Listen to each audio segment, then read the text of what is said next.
आज हम डिस्कस करेंगे about cell wall. Cell wall जो है मोर और लेस एक सॉलिड लेयर होती है, मतलब कम या ज़्यादा हो सकती है लेकिन होगी एक सॉलिड लेयर। आउटर मोस्ट है नहीं बाउंड्री होती है मोस्ट ऑफ द सेल्स में अलावा एनिमल सेल के, तो ये प्रेजेंट होगी या इसकी अकरेंस जो है वो किन किन सेल्स के अंदर हो सकती है। इट में बैक्टीरिया, बल्कि मोस्टली बैक्टीरिया के अंदर ये पाई जाती है, अलावा माइकोप्लाज्मा से फंजाई सारी के अंदर ये मौजूद होती है। एल्गी के सब जो सेल्स होते हैं उनके अंदर मौजूद होती है, प्लांट के तमाम जो सेल्स होते हैं उनके अंदर मौजूद होती है। लेकिन इन चारों ग्रुप्स के अंदर इसकी जो केमिकल कंपोजिशन है वो वेरी करती है। केमिकल कंपोजिशन जो है वो चारों ग्रुप्स के अंदर डिफरेंट है। लाइक बैक्टीरिया और आर्कियोबैक्टीरिया के अंदर ये मोस्टली पेप्टाइडोग्लाइकेन से मिलकर बनी होती है।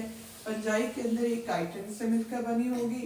एल्गी और प्लांट्स दोनों के अंदर मोस्टली सेलुलोज से बनी हुई एक सेल वॉल जो है वो पाई जाती है। और एल्गी का ही एक और मेंबर है डायटम, ये बहुत यूनिक जो है ना मेंबर है। तो डायटम्स जो हैं ये अपनी सेल वॉल के अंदर डेपोजिशन जो है वो करते हैं सिलिका की, और सिलिका को डिपॉजिट करके जो है वो सेल वॉल बनाने का इनका मकसद क्या होता है, ऐसी सेल वॉल बनाने के लिए इसकी लेट डाउन के लिए बहुत कम एनर्जी जो है ना वो लगती है, तो इसलिए डाई एटम्स जो है ना एनर्जी में से ये अपनी सेल वॉल जो है उसमें मेजर जो कंपोनेंट होता है वो सिलिका है सेलुलोज से बाद। अब हम कोई भी सेल इनमें से इन चारों ग्रुप्स में से कोई भी अगर सेल लें और उस सेल के बाहर जो मौजूद वॉल होगी यानी सेल वॉल होगी, उसको हम ये एक एग्जाम्पल जो है ना बैक्टीरियल सेल जो है ना ले लेते हैं। तो बैक्टीरियल सेल के बाहर जो है क्या होगी, सेल वॉल जो है ना वो थी। तो सेल वॉल को बैक्टीरियल ये सेल वॉल थी, हमने सेल वॉल को डाइजेस्ट कर दिया है, इसको डिसॉल्व कर दिया है, इसको डिसइंटीग्रेट कर दिया है। इंसान की मदद से ये पॉसिबल होता है। और इसके अलावा इसमें जो है स्पेशल इंस्ट्रूमेंट है जिनकी मदद से इसको डिसइंटीग्रेट किया जा सकता है, ग्लास होमोजेनाइजर वगैरह जिसमें यूज़ करते हैं। तो अगर कोई भी ऐसा सेल जिसकी सेल वॉल थी उस सेल वॉल को डिसइंटीग्रेट कर दिया गया या उसको तोड़ दिया गया या एंजाइम की मदद से डाइजेस्ट कर दिया गया, तो पीछे रह जाने वाला जो कंपोनेंट होगा इसको प्रोटोप्लास्ट कहेंगे। यानी प्रोटोप्लास्ट के अंदर क्या क्या चीज़ें शामिल होती हैं, इसमें दो चीज़ें शामिल हैं। प्रोटोप्लास्ट के अंदर दो चीज़ें शामिल हैं, एक है प्रोटोप्लाज्म और दूसरी है इसके अंदर सेल मेम्ब्रेन। यानी जो कंप्लीट सेल होंगे बैक्टीरिया, फंजाई, एल्गी और प्लांट के, उसमें से सेल वॉल निकाल दें तो पीछे बचता है प्रोटोप्लास्ट जो दो चीज़ों पर मुश्तमिल है, सेल मेम्ब्रेन और इसके अंदर पाया जाने वाला लिविंग कंटेंट यानी प्रोटोप्लाज्म। अब प्रोटोप्लाज्म के अंदर भी दो चीज़ें हैं। प्रोटोप्लाज्म जो है कंसिस्ट करता है ऑन टू कंपोनेंट्स, एक होता है इसके अंदर साइटोप्लाज्म विद इट्स ऑर्गेनेली और इसके साथ होता है दूसरा कंपोनेंट न्यूक्लियस।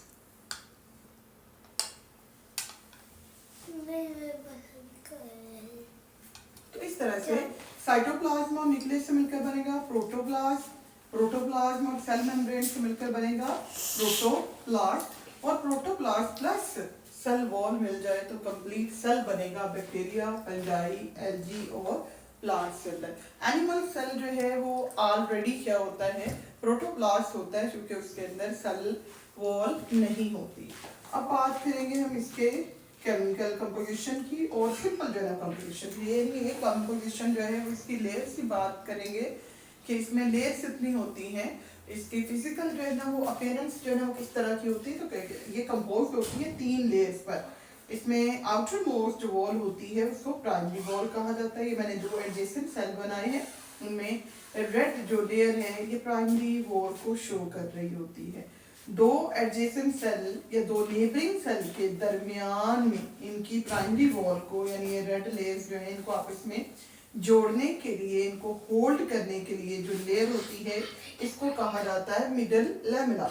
जबकि थर्ड जो लेयर होती है वो सेकेंडरी वॉल होती है और ये इनर टू प्राइमरी वॉल है। चूँकि प्राइमरी वॉल जो है इसकी ओरिजिन कहाँ से, इसकी फॉर्मेशन कहाँ से होनी है, it is formed by protoplasm protoplasm जो है यानी प्रोटोप्लाज्म में जो एक ऑर्गेनेली है, सेलुलर ऑर्गेनेली, गोल्जी बॉडीज, तो गोल्जी बॉडीज और गोल्जी एपरेटिस जो है इसने फॉर्मेशन जो है वो करनी होती है, प्रिकर्सर मॉलिक्यूल बनाने होते हैं सेल वॉल के। तो सेल वॉल को सेक्रीट जो है कर रहे होते हैं डिप्टियोसोम या गोल्जी एपरेटिस। तो इसका मतलब ये हुआ कि वो कहाँ पड़े हैं, वो सेल वॉल को सेक्रीट करने वाले जो कंपोनेंट पड़े हैं वो सेल के अंदर पड़े हैं। तो इन्होंने एक वॉल जो है सेक्रीट कर दी, यानी प्राइमरी वॉल बना दी। अगली जो वॉल बनानी है ये बाहर जाके नहीं बनाएंगे, ये चूंकि अंदर ही है तो अंदर से ही इन्होंने बनानी है। तो जो सेकेंडरी वॉल बनाएंगे वो इनर टू प्राइमरी वॉल होगी। तो ये 3 तहों पर जो है मुश्तमिल होता है। सेल की आउटर मोस्ट जो वॉल होती है उसको प्राइमरी वॉल कहते हैं। एडजेसेंट सेल्स की प्राइमरी वॉल के दरमियान जो लेयर बनती है इसको मिडल लैमेला कहते हैं। और प्लाज्मा मेम्ब्रेन या सेल मेम्ब्रेन और प्राइमरी वॉल के दरमियान जो बनती है उसको सेकेंडरी वॉल कहा जाता है। अब हम इंडिविजुअली इनकी जो है कंपोजिशन को लेंगे। प्राइमरी वॉल जो है इसको एक्चुअल वॉल कहा जाता है और ट्रू वॉल इसको कहा जाता है, क्योंकि जितने भी सेल्स जिनके अंदर सेल वॉल होती है उनमें ये वाले, और स्पेशली प्लांट सेल की बात करें तो ये प्राइमरी वॉल जो है वो सारे प्लांट के सेल में होती है, इसलिए इसको ट्रू वॉल और एक्चुअल वॉल कहा जाता है। क्योंकि सेकेंडरी वॉल तो एडिशनल थिकनिंग देने के लिए होती है, और मिडल लैमेला की बात करें तो वो नेबरिंग सेल को आपस में सीमेंट करने के लिए, आपस में होल्ड उनको करने के लिए यूज होती है। केमिकल कंपोजिशन प्राइमरी वॉल के लिए तो इसमें जो है 2 तरह के कंपोनेंट्स पाए जाते हैं। एक इसके अंदर जो है पॉलीसेकेराइड से मॉलिक्यूल है। पॉलीसेकेराइड में सेलुलोज आएगा, हेमीसेलुलोज आएगा और पेक्टिन आएगा। और सेकंड इसके अंदर जो कंपोनेंट है वो कुछ स्पेसिफिक इसके अंदर प्रोटीन जो पाई जाती है। यानी प्राइमरी वॉल केमिकली जो है वो कंपोज्ड है सेलुलोज, हेमीसेलुलोज, पेक्टिन और कुछ स्पेसिफिक जो है प्रोटीन पे। अब इसके अंदर स्पेशली जो सेलुलोज के मॉलिक्यूल हैं उनकी अरेंजमेंट किस तरह से है, ये एंगल के थ्रू जो है इसमें अरेंजमेंट होती है। यानी इसमें जो है एंगुलर अरेंजमेंट जो है होगी, 90 का एंगल जो है वो बनाकर ये सेल्स जो है ना वो अरेंज जो है हो रहे होते हैं। तो इस बिना पर ये वाली जो अरेंजमेंट होगी, इस अरेंजमेंट को क्या कहेंगे, क्रिस क्रॉस जो है ना वो अरेंजमेंट कहेंगे। ये क्रिस क्रॉस जो है ना वो अरेंजमेंट होगी। और इन में से हर एक जो कह लीजिए सेलुलोज के जो मॉलिक्यूल्स होंगे उनको आपस में बॉन्ड करवाने के लिए, आपस में जोड़ने के लिए क्या चीज़ मौजूद होती है, हाइड्रोजन बॉन्ड्स जो है ना होते हैं जिसको होल्ड करके रखते हैं, इसकी अरेंजमेंट को मेंटेन जो है ना करते हैं। तो ये थी हमारे पास प्राइमरी वॉल। अब बात करेंगे हम मिडल लैमेला की। मिडल लैमेला जो है ये जिलेटिनस लेयर है, यानी जेली लाइक जो है ना वो होती है, सॉफ्ट वाली लेयर होती है और ये होल्ड करती है एडजेसेंट सेल्स की प्राइमरी वॉल्स को। यानी जो नेबरिंग सेल है इनकी प्राइमरी वॉल्स को आपस में होल्ड करने के लिए, आपस में जोड़ने के लिए और रखना, सेपरेट भी रखना है लेकिन साथ साथ भी जो है रखना है। तो ये काम जो है मिडल लैमेला ने करना है। अब मिडल लैमेला जो है ये वो लेयर है जो फर्स्ट टाइम जो जिसकी लैडिंग होती है, यानी पहले इवन प्राइमरी वॉल से भी पहले क्या बनती है, मिडल लैमेला जो है बनती है। और इसकी फॉर्मेशन कहाँ से होती है, ये सेल जो प्लेट होती है वहाँ से इसको ओरिजिनेट जो है वो करवाया जाता है। और इसकी केमिकल कंपोजिशन देखें तो कैल्शियम और मैग्नीशियम के पैक्टेट सॉल्ट्स जो है उन पर, यानी कैल्शियम पैक्टेट और मैग्नीशियम पैक्टेट के जो सॉल्ट्स होते हैं उनसे मिलकर ये मिडल लैमेला की लेयर जो है वो बनी होती है। और जब सेल डिवाइड कर रहे होते हैं, प्लांट के सेल जब डिवाइड करते हैं तो इसमें जब साइटोप्लाज्म की डिवीजन होनी है यानी साइटोकाइनेसिस होनी है तो उस टाइम पे जो फ्रेगमोप्लास्ट जो है वो बनती है।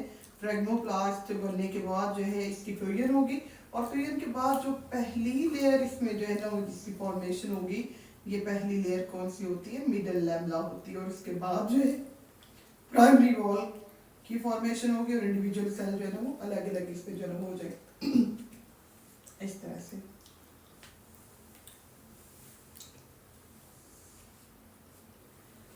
ये वाला पैटर्न जो है वो मिडल लैमेला को जो है बनाता है। यानी तीनों जो लेयर्स हैं, primary wall, secondary wall, middle lamella, इसमें से सबसे पहले कौन सी बनती है, मिडल लैमेला जो है ना वो पहले बनती है। और जो ट्रू इसके अंदर लेयर है, जो एक्चुअल जो है ना वो सेल वॉल है, वो इसमें प्राइमरी जो है ना वॉल होती है। और जो एडिशनल लेयर है, जो एडिशनल थिकनिंग जो है ना वो देने वाली लेयर है, वो सेकेंडरी। सेकेंडरी वॉल आ जाती है इनर टू प्राइमरी वॉल, यानी जो प्राइमरी वॉल है इसके अंदर की तरफ जो है ये सेकेंडरी वॉल जो है वो पाई जाती है। और अगर हम इसमें ये देखें हमारे पास जो है ये प्राइमरी वॉल है, ये हमारे पास जो है वो सेकेंडरी वॉल है। तो प्राइमरी और सेकेंडरी वॉल्स तो जो है ना ये हैं, तो प्राइमरी वॉल जो है ना वो बाहर की तरफ है, सेकेंडरी वॉल जो है वो इनर साइड पे होती है। और प्रोटोप्लास्ट यानी जो लिविंग कंटेंट है सेल के उसमें और प्राइमरी वॉल के दरमियान में क्या होती है, सेकेंडरी वॉल जो है वो मौजूद होती है। तो ये वाली जो लेयर है ये सेकेंडरी वॉल है। यहाँ हम देखें तो ये सेकेंडरी वॉल जो है वो आ रही है। सो ये सेकेंडरी वॉल प्रोटो जो प्लास्ट है और प्राइमरी वॉल है इसके दरमियान, ये सारा अंदर जो है वो प्रोटोप्लास्ट है ना पड़ा हुआ है, यहाँ से यहाँ तक ये सारा प्रोटोप्लास्ट है। ये प्राइमरी हमारे पास वॉल है और इन दो के दरमियान में ये वाली जो लेयर चल रही है ये वाली सेकेंडरी वॉल होती है। इसकी केमिकल कंपोजिशन की बात करें तो इसमें लिग्निन होता है, जो हार्ड मटेरियल है, जो वुड के अंदर हार्डनेस होती है वो इसी लिग्निन की वजह से होती है। फिर इसमें कुछ सेलुलोज और एडिशनल कंपोनेंट लाइट इसमें जो है ना वो क्यूचिन, पैक्टिन और जो है ना कुछ इसमें जो है इनऑर्गेनिक सॉल्ट्स जो है ना मौजूद हो सकते हैं, कुछ अमाउंट जो है ना इसमें वैक्सीज वगैरह की भी जो है ना मौजूद हो सकती है। मेन इसके अंदर जो चीज़ें हैं वो लिग्निन, सेलुलोज और हेमिसेलुलोज पाई जाती है। It is more rigid than primary wall. Primary wall की निस्बत जो है ये ज़्यादा रिजिड होती है। तो जिन जो है प्लांट के सेल्स को एडिशनल सपोर्ट की ज़रूरत होती है उनके अंदर ये सेकेंडरी वॉल जो है ये थिक वाली वॉल जो है होती है और ये बनाई जाती है इनर टू प्राइमरी वॉल।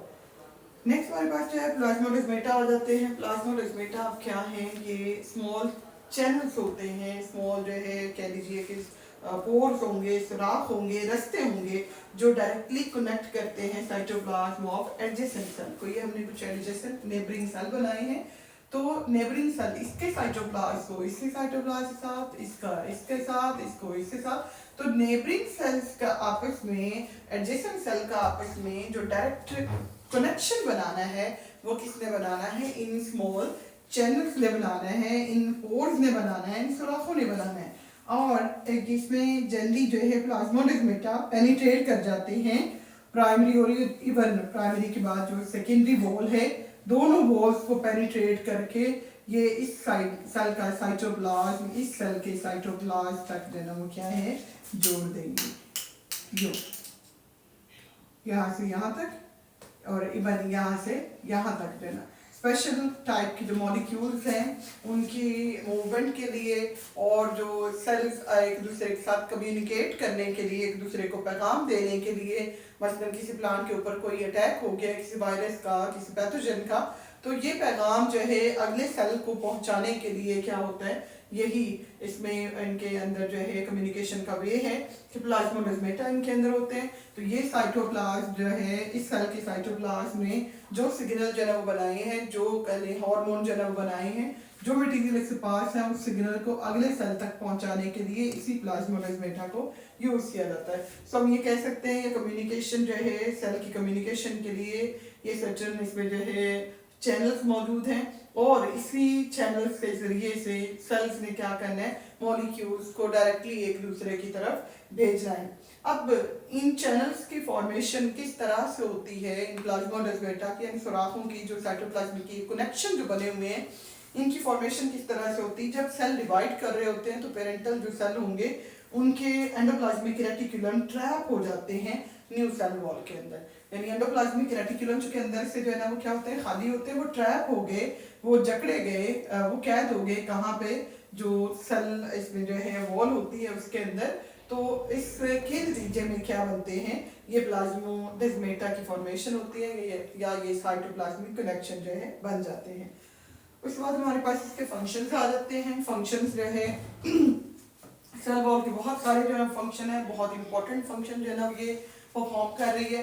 सबसे पहले तो सेल को ये रिजिडिटी प्रोवाइड करती है, क्योंकि ये नॉन लिविंग जो है ना वो लेयर है, ये लिविंग लेयर जो है ना वो नहीं होती, यानी इसको बनाने वाले जो कंपोनेंट है वो तो प्रोटोप्लाज्म है, प्रोटोप्लाज्म से लिविंग कंटेंट है, लेकिन बजाते खुद ये नॉन लिविंग होती है, खुद ये लिविंग नहीं होती। सो नॉन लिविंग है, सो ये सेल को क्या करती है, रिजिडिटी देती है, सेल को सख्ती जो है देती है। प्लांट सेल के अंदर जो रिजिडिटी मौजूद होती है वो इसी सेल वॉल की वजह से जो है होती है।